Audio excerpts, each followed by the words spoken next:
like this hair, like, hanging down? Like, oh, so mysterious. But it's super annoying, actually.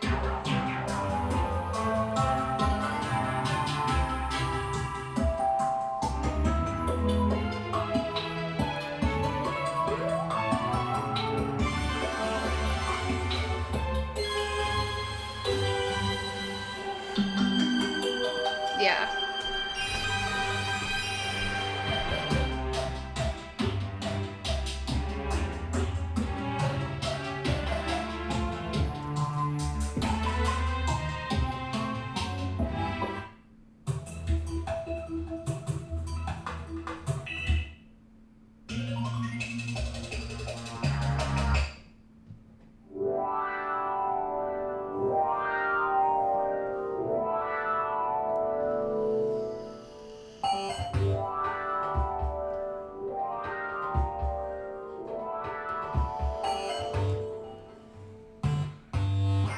Are you like being sarcastic, or are you actually enjoying the book we've been reading for a couple months? Or are you talking about like this? Getting ready.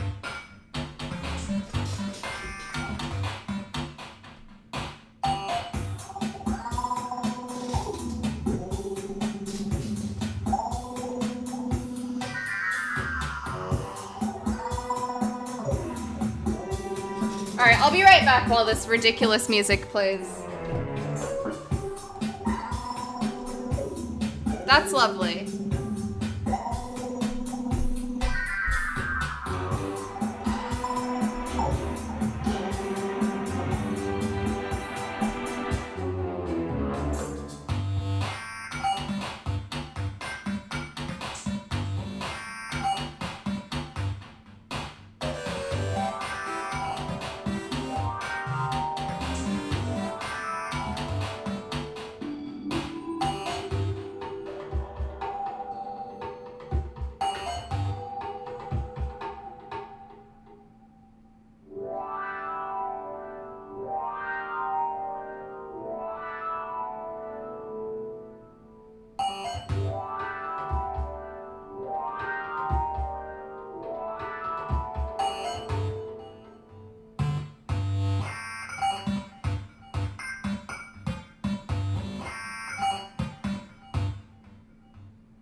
What?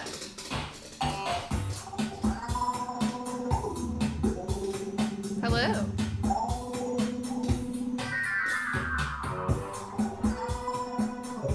Oops. All right, now that we've set the mood.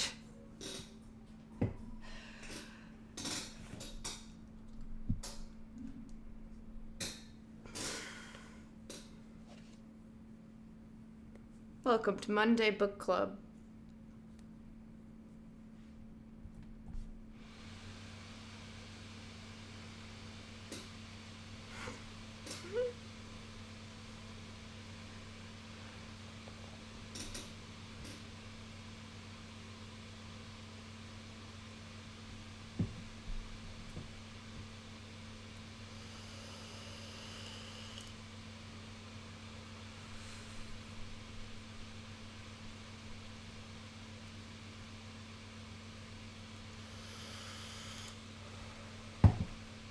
So, as we all know, Billy Pilgrim is a, like, 50-year-old time traveler.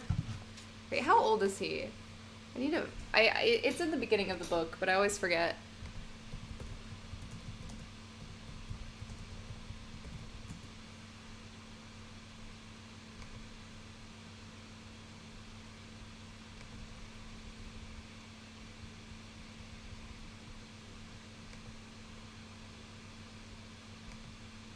Like 46? I think he's like 46, as we all know. He's a 46-year-old optometrist from Ilium, Illinois or something, or Idaho. One of those I states. As we all know. And he is also a time traveler. He is frequently traveling through time, as we all know.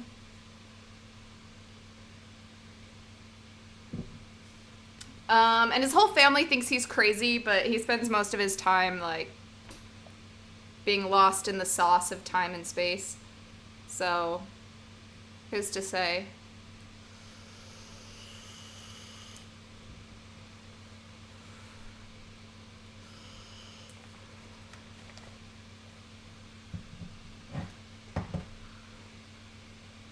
Yeah, he's like Doctor Who, but not as cool.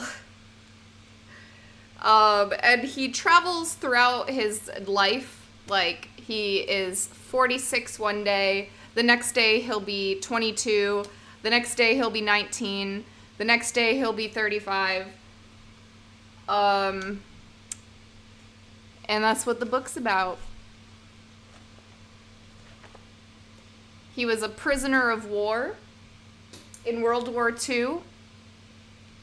He was a captive of aliens who exist in the fourth dimension and live on a planet called Tralfamador, where they kept him in a zoo while he was naked. He's married.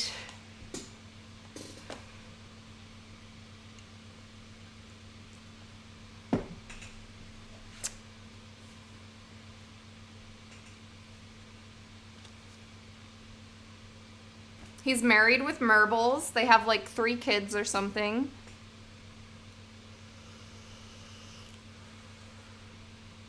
Billy knows how he's going to die, so it goes.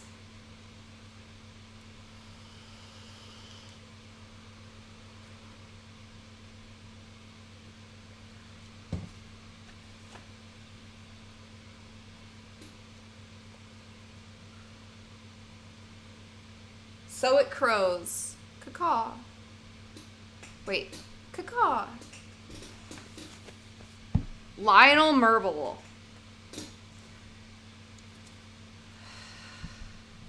His name was Lionel Merble. Alright, let's do this.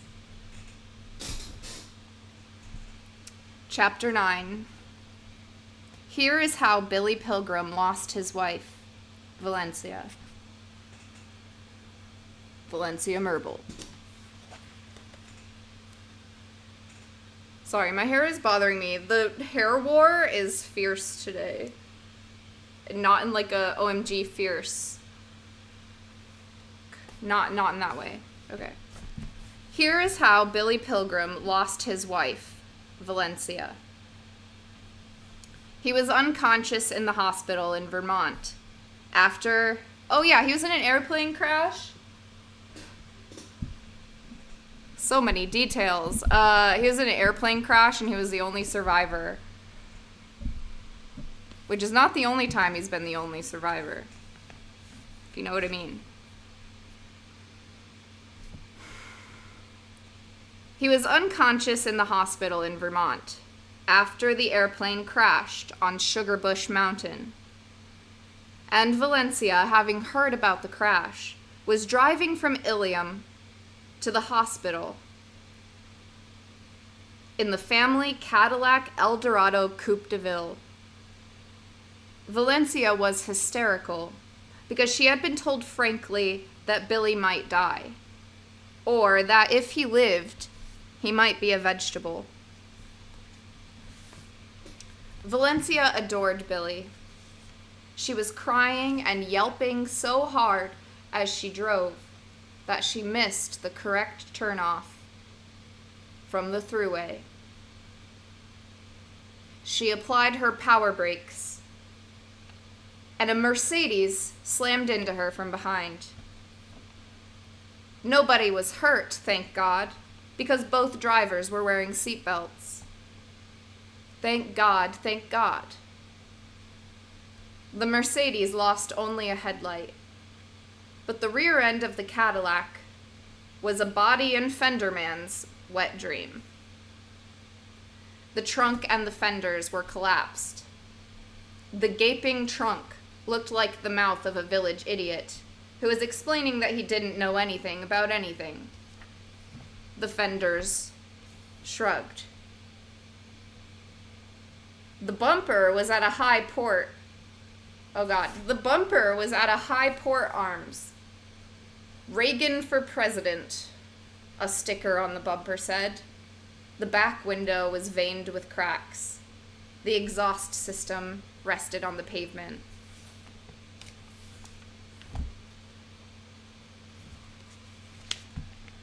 The driver of the Mercedes got out and went to Valencia.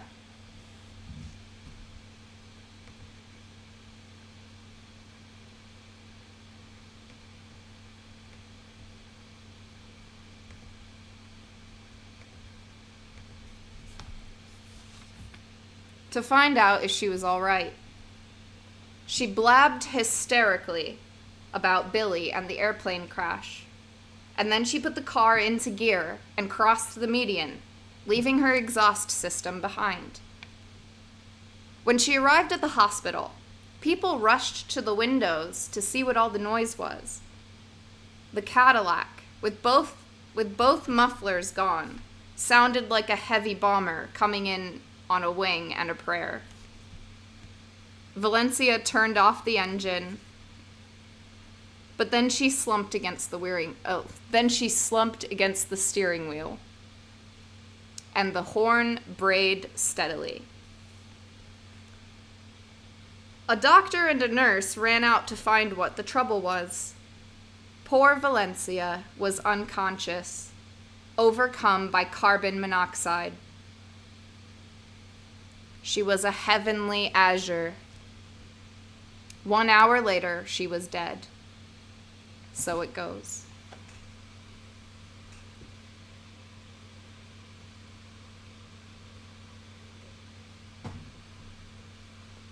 Yeah, that's one way to say it.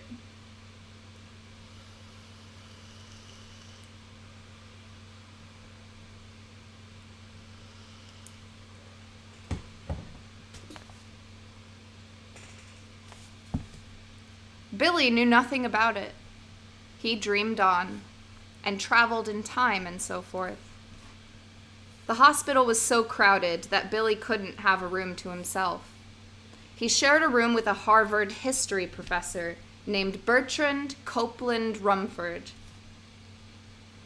Rumford didn't have to look at Billy because Billy was surrounded by white linen screens on rubber wheels. But Rumford could hear Billy talking to himself from time to time. Rumford's left leg was in traction. He had broken it while skiing. He was 70 years old, but had the body and spirit of a man half that age. He had been honeymooning with his 5th wife when he broke his leg. Her name was Lily. Lily was 23. Just about the time poor Valencia was pronounced dead, Lily came into Billy and Rumford's room with an armload of books. Rumford had sent her down to Boston to get them. He was working on a 1-volume history of the United States Army Air Corps in World War II. The books were about bombings and sky battles that had happened before Lily was even born. "You guys go on without me," said Billy Pilgrim deliriously as pretty little Lily came in. She had been a go-go girl when Rumford saw her and resolved to make her his own. She was a high school dropout. Her IQ was 103. "He scares me," she whispered to her husband about Billy Pilgrim. "He bores the hell out of me," Rumford replied boomingly. All he does in his sleep is quit and surrender and apologize and ask to be left alone.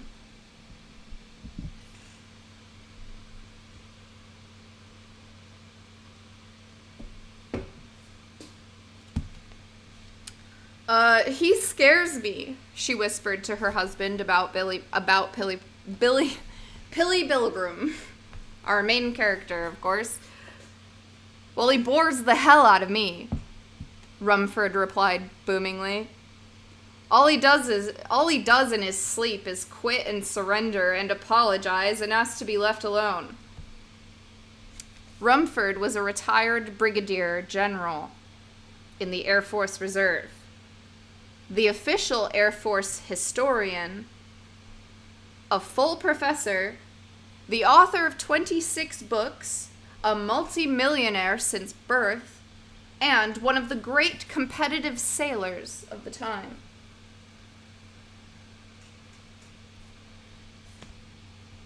Of all time. His most popular book was about sex and strenuous athletics for men over 65. Now he quoted Theodore Roosevelt, whom he resembled a lot. "I could carve a better man out of a banana."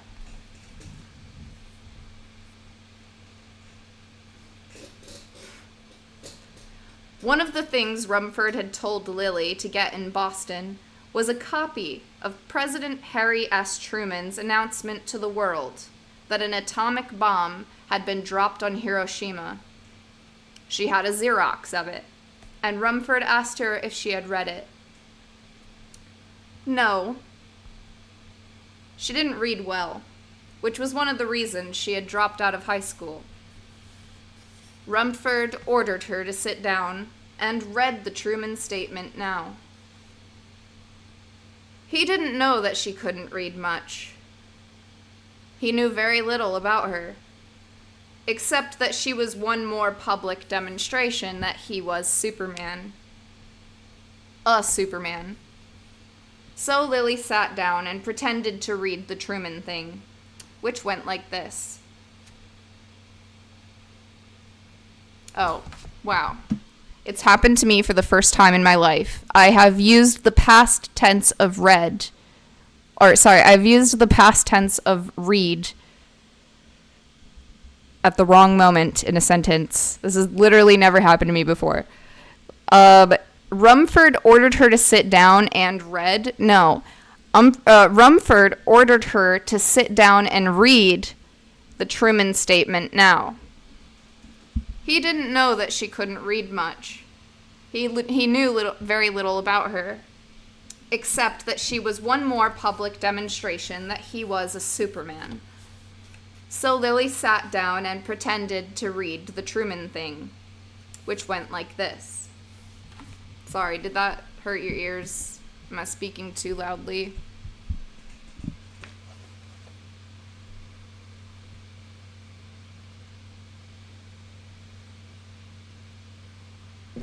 Proximity, yeah. Sorry about that. I'll whisper next time. It hurts so good.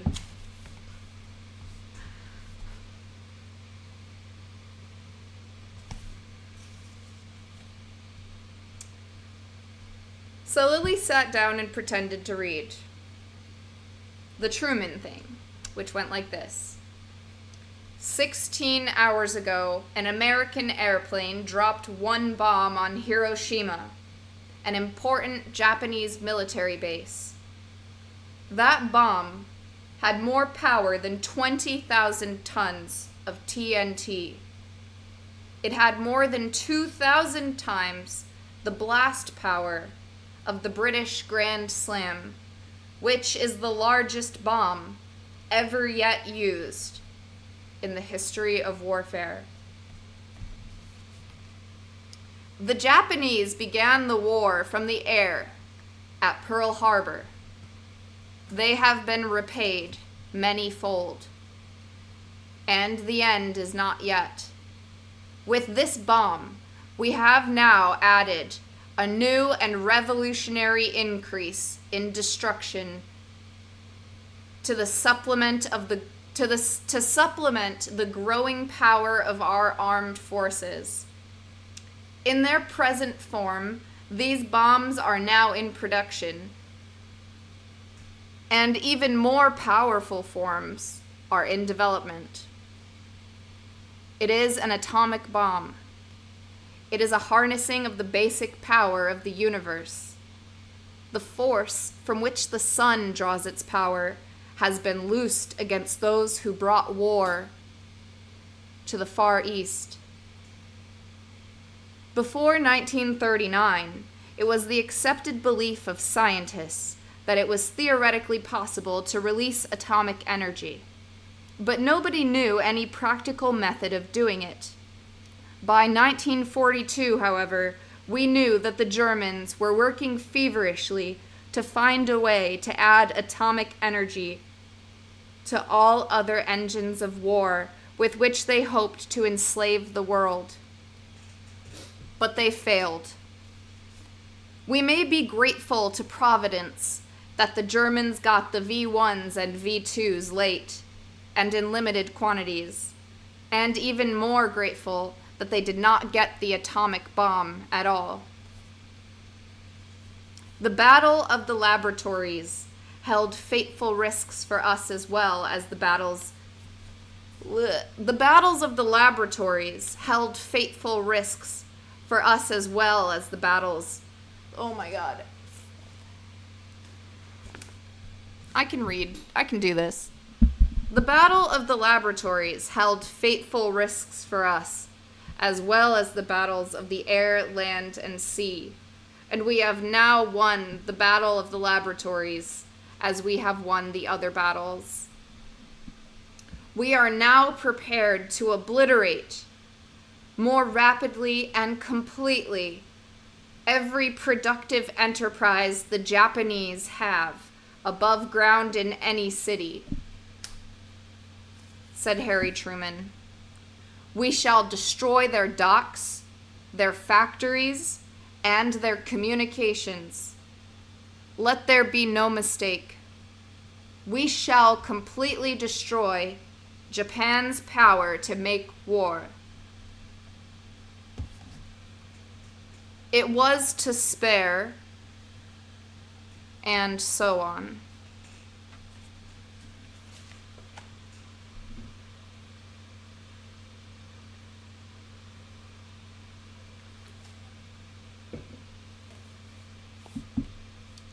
One of the books that Lily had brought Rumford was The Destruction of Dresden.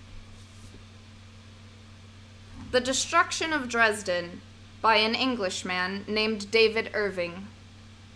It was an American edition, published by Holt, Reinhardt, and Winston in 1964.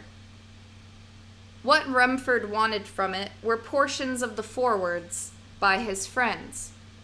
Ira C. Eaker, Lieutenant General USAF, retired, and British Air Marshal Sir Robert Soundby, KCB, KBE, MC, DFC, AFC. I mostly have no idea what I just read. But the people in the foreword, right. What Rumford wanted from it were portions of the forewords by his friends. I find it difficult to understand Englishmen or Americans who weep about I was doing so well. Started off strong and just fell on my face.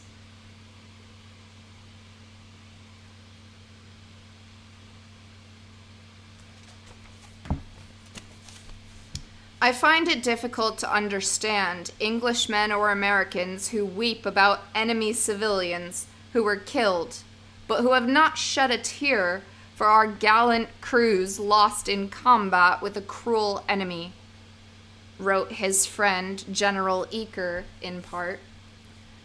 I think it would have been well for Mr. Irving to have remembered, when he was drawing the frightful picture of civilians killed at Dresden, that V1s and V2s were at that very time falling on England, killing civilian men, women, and children indiscriminately, as they were designed and launched to do.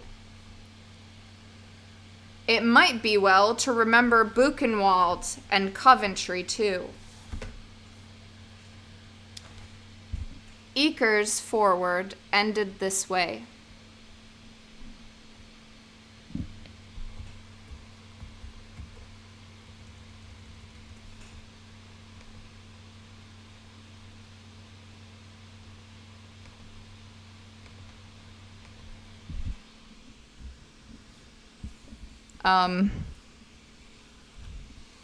Order in the court.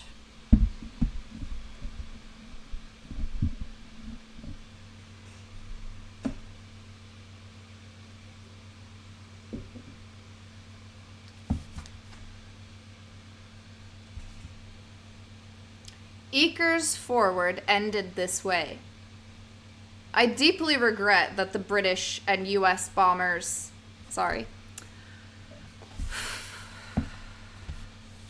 Hodor. Eaker's foreword ended this way. I deeply regret that British and U.S. bombers killed 135,000 people in the attack on Dresden.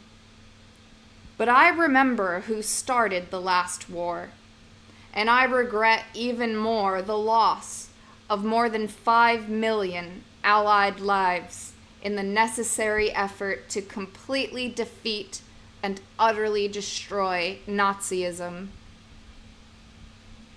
So it goes. What Air Marshal Soundby said, among other things, was this: that the bombing of Dresden was a great tragedy none can deny. That it really was a military necessity, few, after reading this book, will believe. It was one of those terrible things that sometimes happen in wartime, brought about by an unfortunate combination of circumstances. Those who approved it were neither wicked nor cruel, though it may well be that they were too remote from the harsh realities of war to understand fully the appalling destructive power of air bombardment in the spring of 1945. The advocates of nuclear disarmament seem to believe that if they could achieve their aim, war would become tolerable and decent. They would do well to read this book and ponder the fate of Dresden, where 135,000 people died as the result of an air attack with conventional weapons. On the night of March 9th, 1945, an air attack on Tokyo by American heavy bombers using incendiary and high explosive bombs caused the death of 83,793 people. The atomic bomb dropped on Hiroshima killed 71,379 people. So it goes. If you're ever in Cody, Wyoming, said Billy Pilgrim behind his white linen screens. Just ask for Wild Bob. Lily Rumford shuddered, went on pretending to read the Harry Truman thing.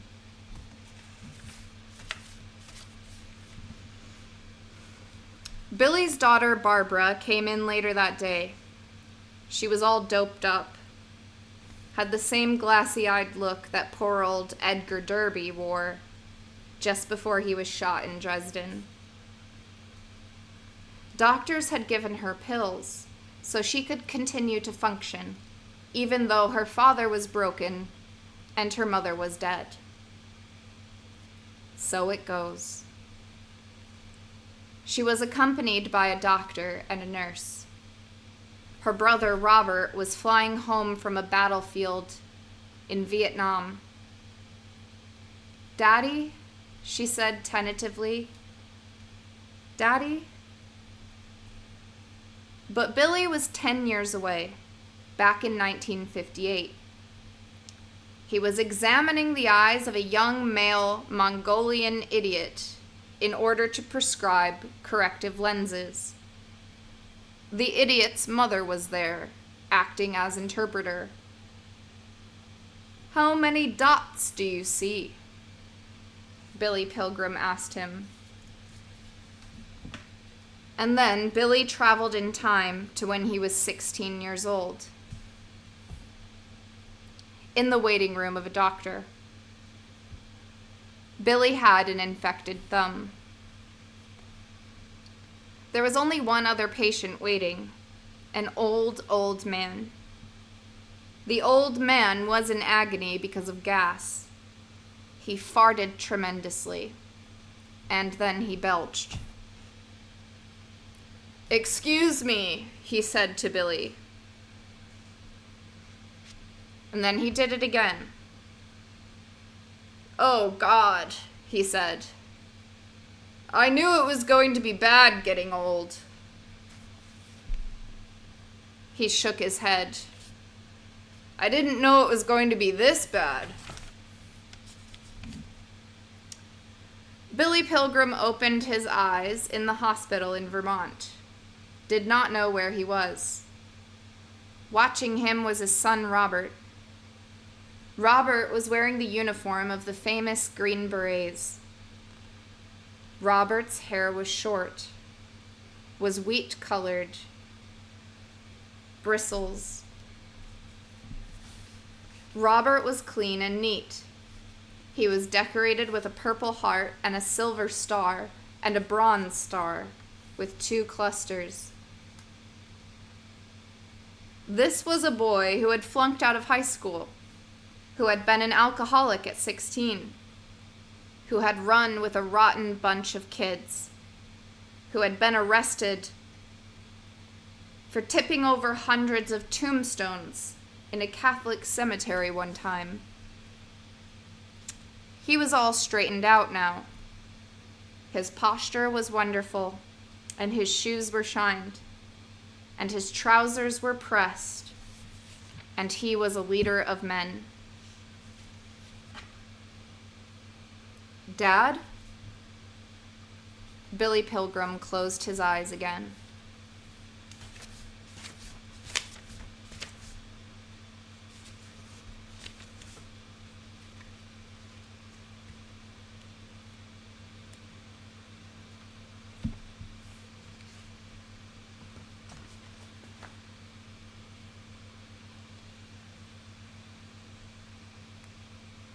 Thank you for 46 months, Planetary Conundrum, if you're still here.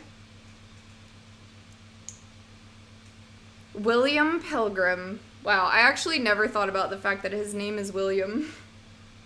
Thank you for that. William Pilgrim marries the daughter of...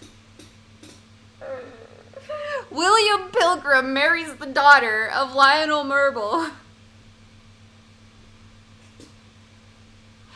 So it goes.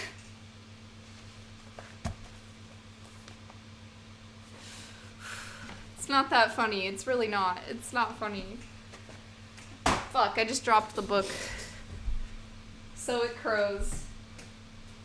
Cacaw.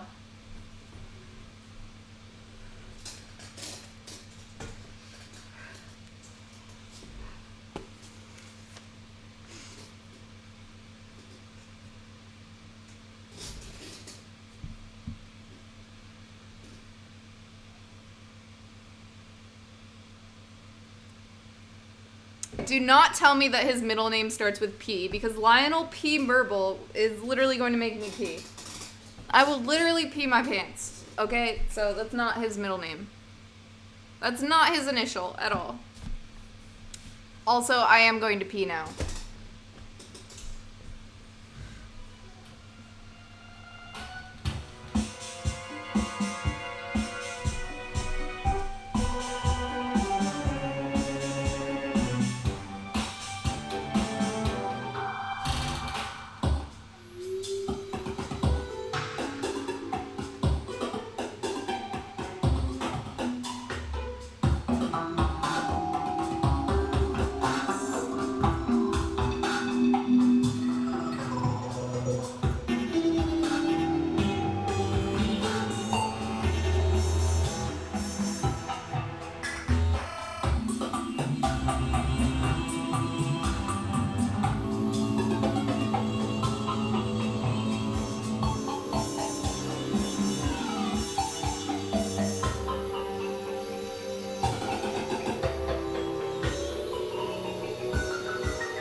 It is Terraria.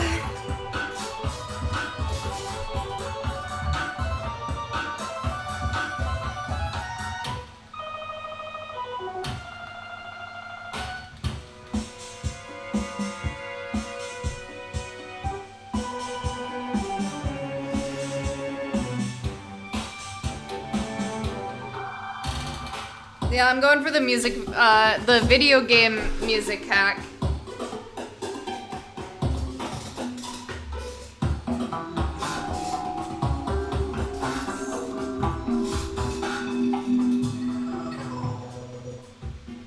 How many hours are you up to in Terraria, be honest? Well, to be honest, I stopped playing it like a lot of months ago. I don't even know. It might even be a year ago now. I stopped playing it. But I have not been playing Baldur's Gate secretly. No.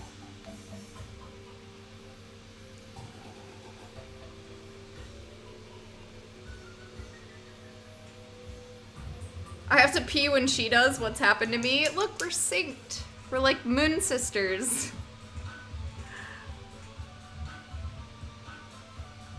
What class have you not been playing in Baldur's Gate 3? What is a class? I don't even know. A sorcerer?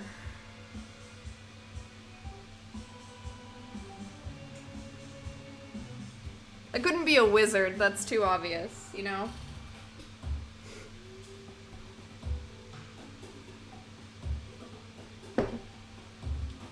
Magic missile. Pew pew. Bang bang.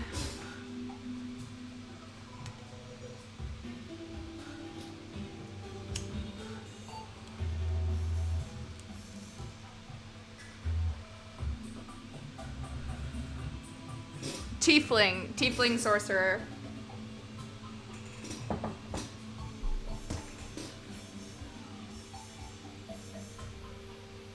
And I look sweet.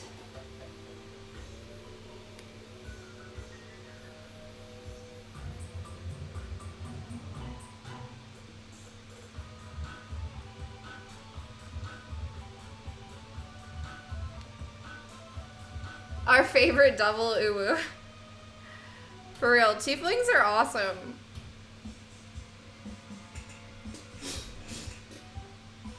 I love tieflings.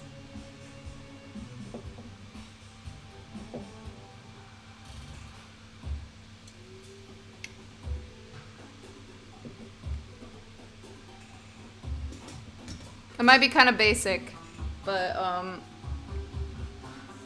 it's true.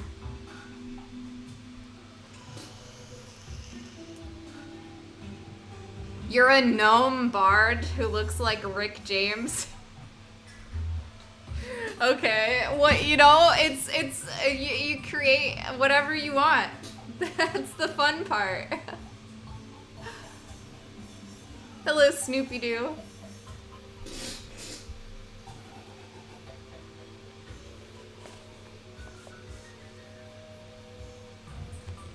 Oh, a bard. Right. I forgot what a bard was for a second. A gnome bard. I would like to meet one, you know? That's pretty cool.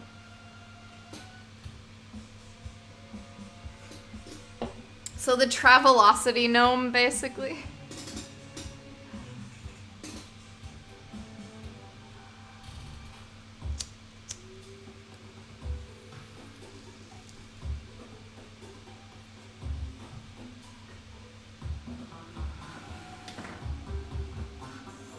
His name is Jack Rhymes. I love it. Oh my god. But you said he looks like...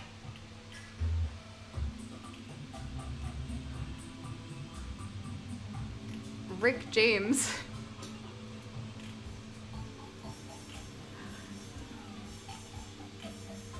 Okay, thank you for sharing. Back to the story. It was a dark and stormy night.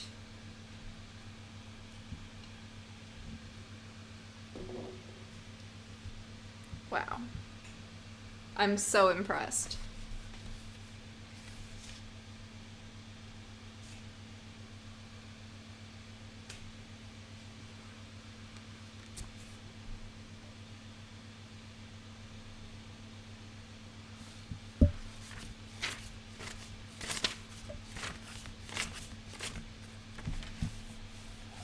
Billy had to miss his wife's funeral because, oh my god, dude, this chapter is longer than I realized, and I don't know what's wrong with me today. I feel like I can't read.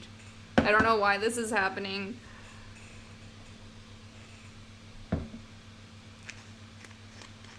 Hello, turning an old leaf. It's all good, thank you. Thank you, I was feeling very bad about it.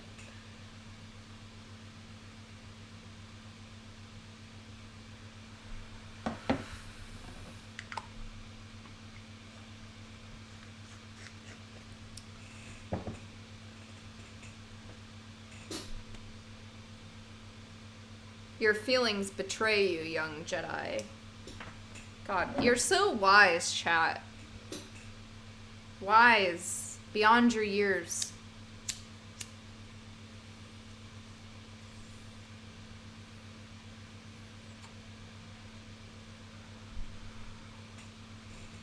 I don't even know if I'm judging myself. It's just like a feeling. I'm like I can't read fast enough. And then when I try to read faster, I mess it up. You know, like, it's terrible.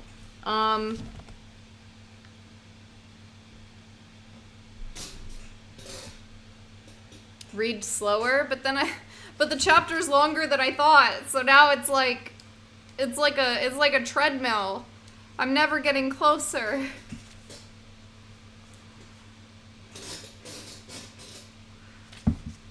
I've only been reading for an hour. That's true. Well, more like 40 minutes, but... Valencia dies. I should be more invested. Valencia is dying. Billy had to miss his wife's funeral because he was still so sick. He was conscious, though, while Valencia was being... Also, these sentences are getting harder to read. I don't think it's just me. Like, it's easy to read with your eyes, but it's not easy to read with your mouth. Billy had to miss his wife's funeral because he was still so sick. He was conscious, though, while Valencia was being put into the ground in Ilium. Billy hadn't said much since regaining consciousness, hadn't responded very elaborately to the news of Valencia's death, and Robert's coming home from the war, and so on. So it was generally believed that he was a vegetable. There was talk of performing an operation on him later, one which might improve the circulation of blood to his brain. I feel like the weed helped, honestly. But now that you've made me feel self-conscious about it, it might fuck me up.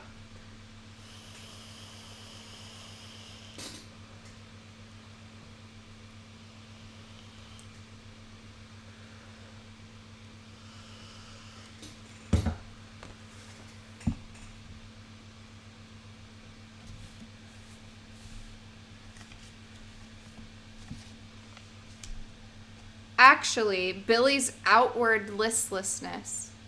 Also, it's really hard to read about, like, plane crashes and war. Billy missing his wife's funeral because everybody thinks he's a vegetable. It's so fun. There was talk of performing an operation on him later, one which might improve the circulation of blood to his brain. Actually, Billy's outward listlessness was a screen. The listlessness concealed a mind which was fizzing and flashing thrillingly. It was preparing letters and lectures about the flying saucers, the negligibility of death, and the true nature of time. See, that was such a hardcore line, and I dropped the book. Nobody's even paying attention. I'm not even speaking English. Did I nail it? Thank you. That was a hardcore line. I loved it. Actually, Billy's outward listlessness was a screen. It was preparing letters and lectures about the flying saucers, the negligibility of death, and the true nature of time. Professor Rumford said frightful things about Billy within Billy's hearing, confident that Billy no longer had any brain at all. "Why don't they let him die?" he asked Lily. "I don't know," she said. "That's not a human being anymore. Doctors are for human beings. They should turn him over to a veterinarian or a tree surgeon. They'd know what to do. Look at him. That's life, according to the medical profession. Isn't life wonderful?" "I don't know," said Lily.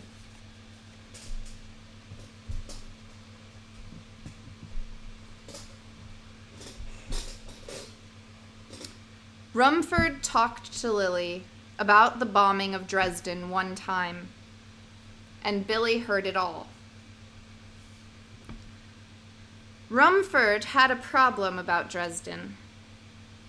His one-volume history of the Army Air Force in World War II was supposed to be a readable condensation of the 27-volume official history of the Army Air Force in World War II. The thing was, though, that there was almost nothing in the 27 volumes about the Dresden Raid, even though it had been such a howling success.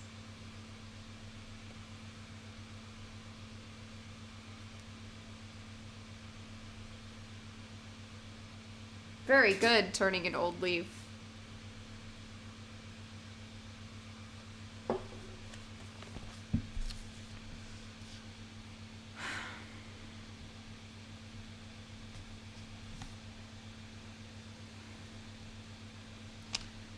Rumford talked to Lily about the bombing of Dresden one time, and Billy heard it all. Rumford had a problem about Dresden. His one-volume history of the Army Air Force in World War II was supposed to be a readable condensation of the 27-volume official history of the Army Air Force in World War II. The thing was, though, that there was almost nothing in the 27 volumes about the Dresden Raid, even though it had been such a howling success. The extent of the success had been kept a secret for many years after the war. A secret from the American people. It was no secret from the Germans, of course, or from the Russians, who occupied Dresden after the war, who are in Dresden still. Americans have finally heard about Dresden, said Rumford, 23 years after the raid.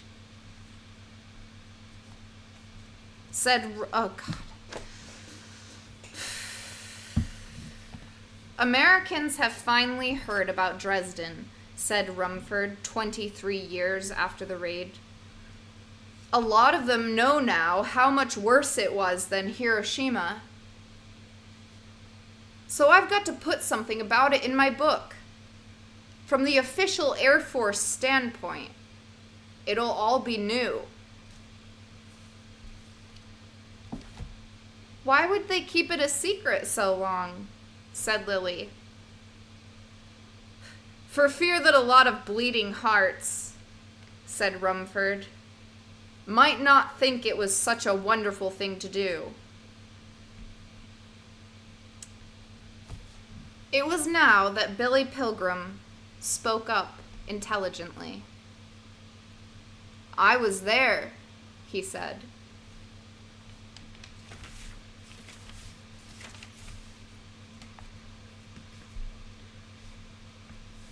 It was difficult for Rumford to take Billy seriously, since Rumford had so long considered Billy a repulsive non-person who would be much better off dead.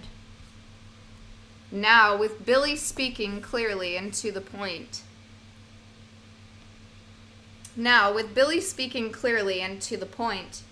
Rumford's ears wanted to treat the words as a foreign language that was not worth learning. What did he say? Said Rumford. Lily had to serve as an interpreter. He said he was there, she explained. He was where? I don't know, said Lily. Where were you? She asked Billy. Dresden, said Billy. Dresden, Lily told Rumford. He's simply echoing things that we say, said Rumford. Oh, said Lily. He's got echolalia now. Oh.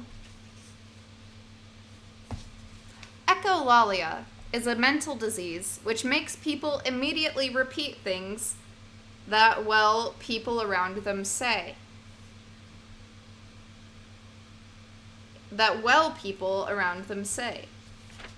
But Billy didn't really have it. Rumford simply insisted, for his own comfort, that Billy had it. Rumford was thinking in a military manner. That an inconvenient person, one whose death he wished for very much, for practical reasons, was suffering from a repulsive disease. Rumford went on insisting for several hours that Billy had echolalia, told nurses and a doctor that Billy had echolalia now. Some experiments were performed on Billy. Doctors and nurses tried to get Billy to echo something, but Billy wouldn't make a sound for them. "He isn't doing it now," said Rumford peevishly. "The minute you go away, he'll start doing it again." Nobody took Rumford's diagnosis seriously. The staff thought Rumford was a hateful old man, conceited and cruel. He often said to them, in one way or another, that people who were weak deserved to die. Whereas the staff, of course, was devoted to the idea that weak people should be helped as much as possible, that nobody should die.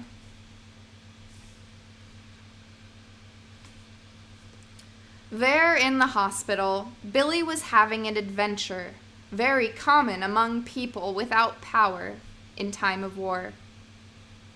He was trying to prove to a willfully deaf and blind enemy that he was interesting to hear and see. He kept silent until the lights went out at night.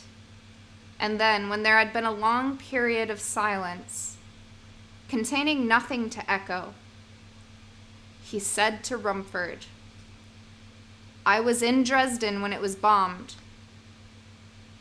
I was a prisoner of war." Rumford sighed impatiently. "Word of honor," said Billy Pilgrim.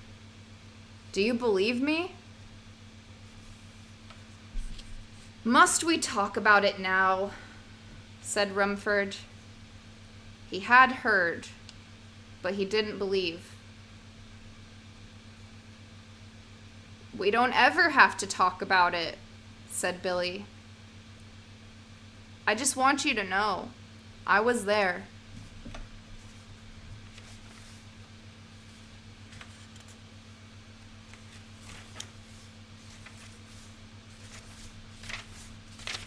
I think we're going to stop there tonight.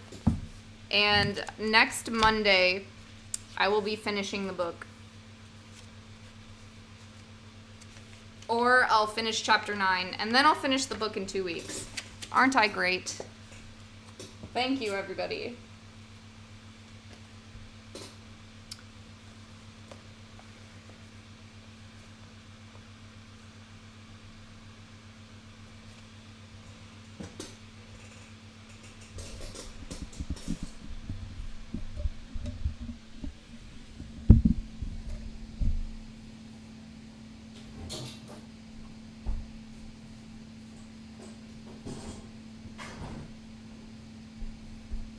At least it'll be easy to summarize next week, too. I think we're in a really interesting spot. Anonymous, thank you for $150 as a tip. Thank you so much. And I do think we're in a good spot to pick up next week.